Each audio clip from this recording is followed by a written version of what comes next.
그럼 대표님이라고 불러드릴까요? 편하게 부르셔도 됩니다. 네, 잘 나가는 대표님과 치아에 관한 이야기를 하고 있습니다.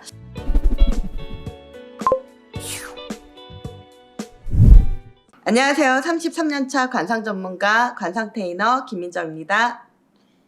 안녕하세요. 치과 의사 강정호입니다.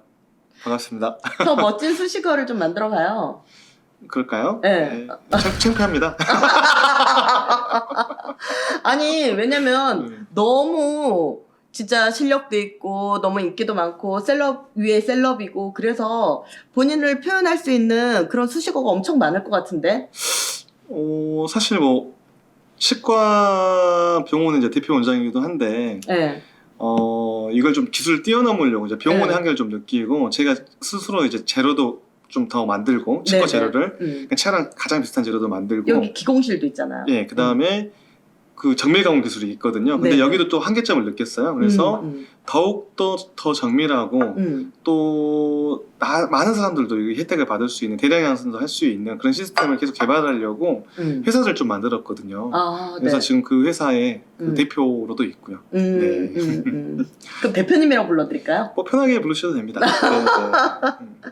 네, 잘 나가는 대표님과 치아에 관한 이야기를 하고 있습니다. 오늘은 틀어진 치아에 관한 이야기를 좀 해볼까 해요. 왜 막 굉장히 그걸 무슨 치아라고 해야 되지?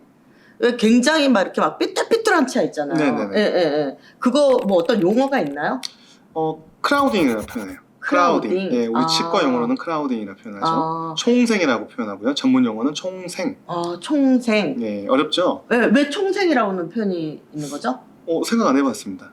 그냥 이게 치과의 전문 용어예요. 예, 전문 용어. 예. 그래서 이제 이렇게 막 틀어진 치아를 가지신 분들도 상담을 하다 보면 정말 많이 만나거든요. 네네. 머리 끝에서 발끝까지 다 너무 완벽하게 예쁘고 다 좋은데 치아가 오게 트인 사람 네. 있어요. 맞아요. 그리고 치열이 막 고르지 않은 사람 있거든요. 근데 이렇게 치열이 고르지 않은 사람들을 제가 상담하다 보니까 이 치열이 고르지 않은 사람들은 인생에 질서가 없어요. 그리고 계획성이 없어. 그래서 이런 사람들은 약간 다소 즉흥적이에요. 그래서 즉흥적이다 보니까 순간순간 생각날 때 하고 뭐 이렇게 하는 거죠. 그러다 보니까 계획이 없었으니까 그게 금전관계, 일적인 관계, 뭐 부부관계, 연인관계 이런 거에서 마무리가 좀 잘 안 되는 그런 이제 관상적인 특징이 있거든요. 그래서 이렇게 치열이 고르지 않은 분들은 반드시 치아를 좀 고쳐라. 이거를 제가 제일 많이 권하거든요. 네, 그래서 그 틀어진 치아를 가지신 분들은 왜 치아가 틀어지며 이분들은 또 어떻게 고쳐야 되고 이 틀어진 치아가 틀어졌던 분들이 고쳐서 또 어떻게 바뀐 사례가 있는지 요 얘기를 한번 들어보고 싶어요. 네, 알겠습니다. 마찬가지로 모든 병은 원인을 알아야 돼요. 네. 예, 원인을 알아야지만이 그 원인을 제거해야지만이 해결이 되죠. 맞죠. 증상을 가지고 해결하는 것은 맞지가 않아요. 네. 이런 게 기본 원리고요. 네. 그러면은 치아는 왜 틀어졌는지 그 원인을 제가 말씀드리도록 할게요. 네. 제가 제일 처음에 이게 나와서 그 벌어진 치아 말씀드렸잖아요. 네. 딱 반대라고 보시면 돼요. 무슨 말이냐면 네.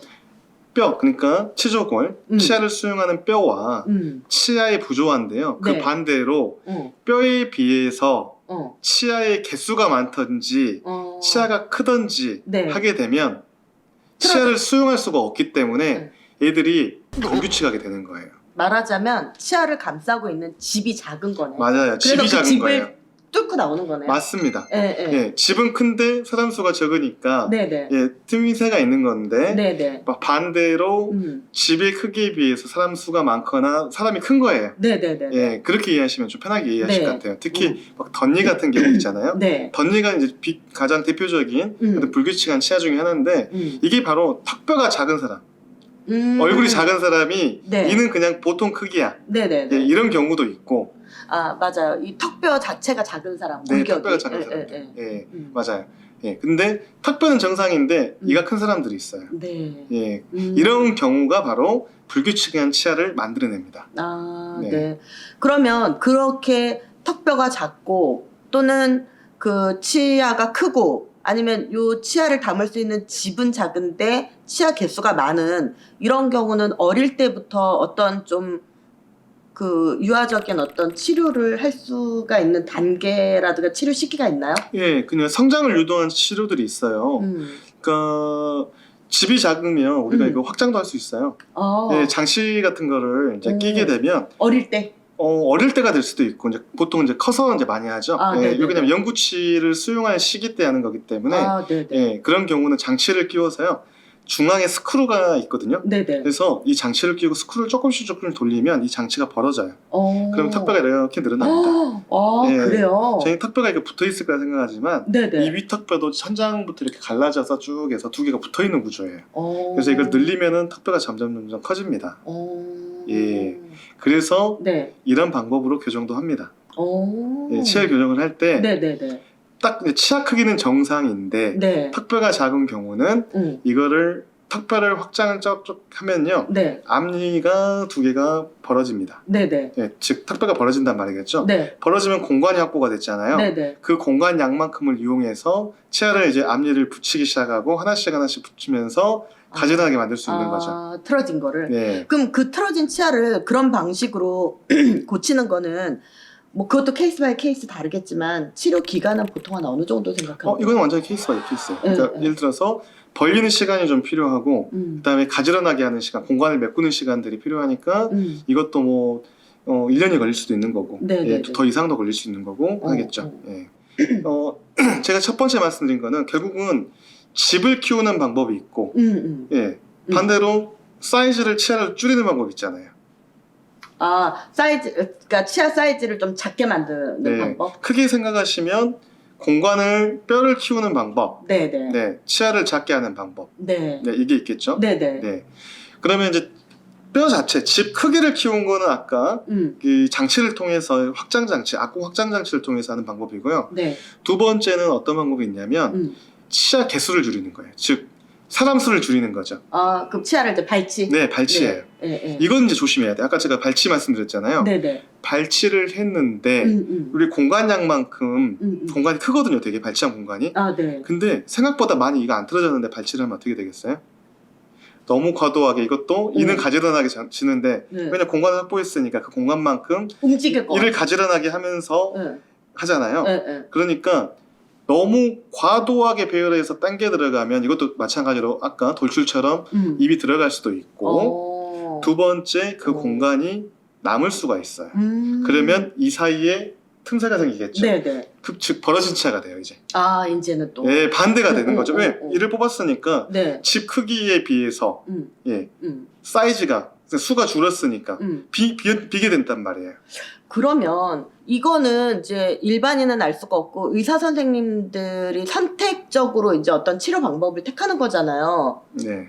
그런데 이런 그 선택에 미스를 하는 경우에 선생님들이 있을 수 있는 거죠? 그렇죠. 그러니까 지금 제가 이제 계속 말씀드리는 건 정확한 진단이 너무 중요해요.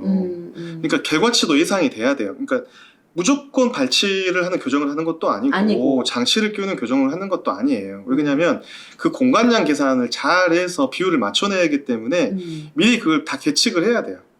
그걸 예상하면서 가야 돼요. 그리고 또 교정 하나 또 있어요. 그러니까 공간 확보였잖아요. 네. 이 아까 마지막 방법이 이 사이즈를 줄이는 거예요.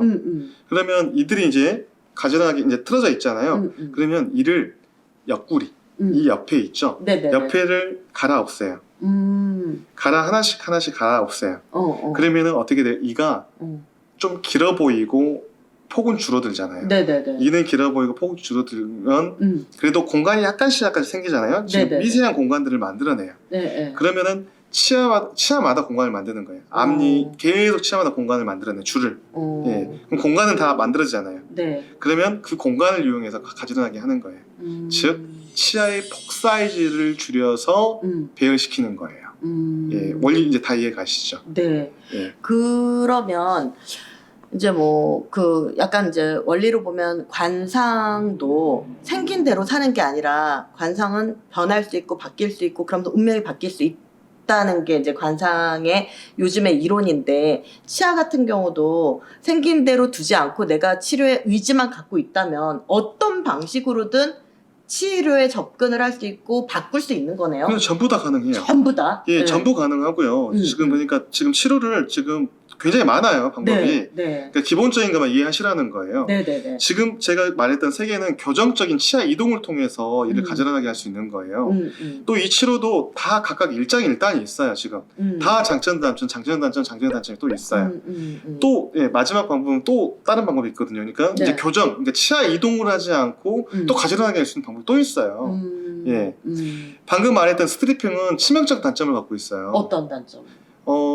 치아를 옆구리 깎았잖아요. 네네네. 깎으면 어떻게 돼요?